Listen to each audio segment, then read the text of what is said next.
You guys, today we're going to be talking about the stack data structure. We're going to be implementing it with an array. Okay, so if you didn't know, a stack is a data structure and it follows the last in, first out technique. There are 6 main functions for the stack data structure. There's push, pop, is empty, is full, peek, and traverse. 3 of these functions are going to be the main functions. That would be push, pop, and peek. Also, we're going to have a traverse, as in any data structure. This basically prints out the contents of the stack to the console so we can see it. And then is empty and is full will be used in the 3 main functions. Okay, there's 2 ways that we can implement the stack data structure.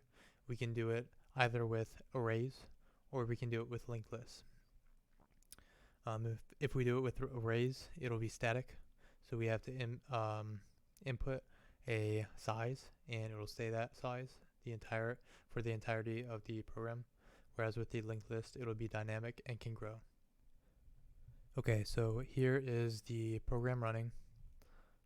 As you can see, the constructor was called and it wants us to input a size. So we'll say 5. And then we'll go ahead and print the function, or sorry, the contents of the stack. As you can see, we have a bottom and a top. So far, there's nothing in the stack, and we can see that. Let's go ahead and push some data into the stack. Okay, so as you can see, bottom has the data of 1, and the top has the data of 3. This peek function actually will display what's in the top position. So let's go ahead and visualize that. There you go. And then the pop function will simply delete the top element of the stack. Now if we print it again, we'll only have 1 and 2. Let's go ahead and fill up the entire stack. Okay, if you recall, we made this stack of size 5. We have 5 elements in the stack.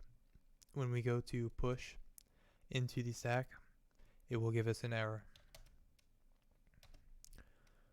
Also, if we delete everything from the stack,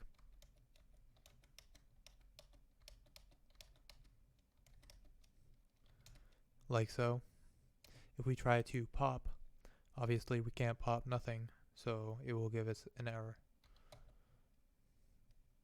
Just like that. Also, if we try to peek at an empty stack, we'll get an error. Okay, so that is the stack data structure. We are writing in C++ in Visual Studio 2019.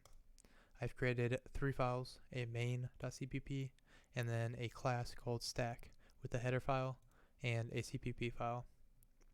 In the main function, we have a infinite loop with our standard menu. We get a choice, and then we go into a switch and do stuff with that choice. In our class, we have our 3 main functions, push, pop, and peek.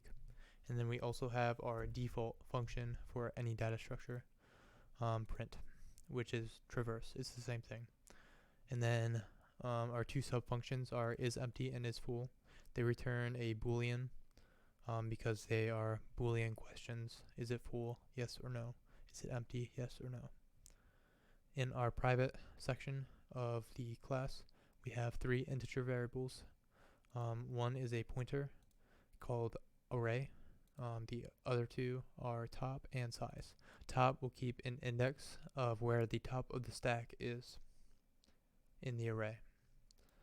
Size will keep the size of the dynamically created array because there is no provided function to get the size. Okay, here in our constructor, we get the size of the array as well as we tell the user that the stack has been created. We then dynamically create the array using the user input, and then we set top equal to -1 because the stack is empty. Size will equal the user input minus 1 because arrays start at index 0. We also include a system pause and a system clear screen to keep everything organized. In our destructor, we tell the user that the stack has been destroyed, and then we delete the array to free memory. In the push function, we check if the stack is full. If so, we print an error. If it's not full, then we get the data to push, and then we increase the index of top, and then we push the data into the array at index top. In the pop function, we check if the stack is empty. If so, we print an error. If it's not empty, then we decrease the index of top, and then we say that we successfully popped the index.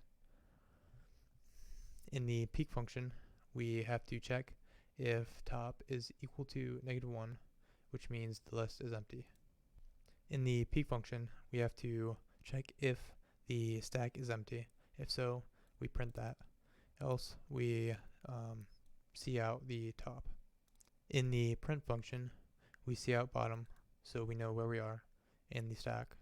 And then we do a for loop up to the size of top. And then we see out the array at index I. In the isEmpty function, we check if the top index is equal to -1. If so, we return 1, else we return a 0 for false.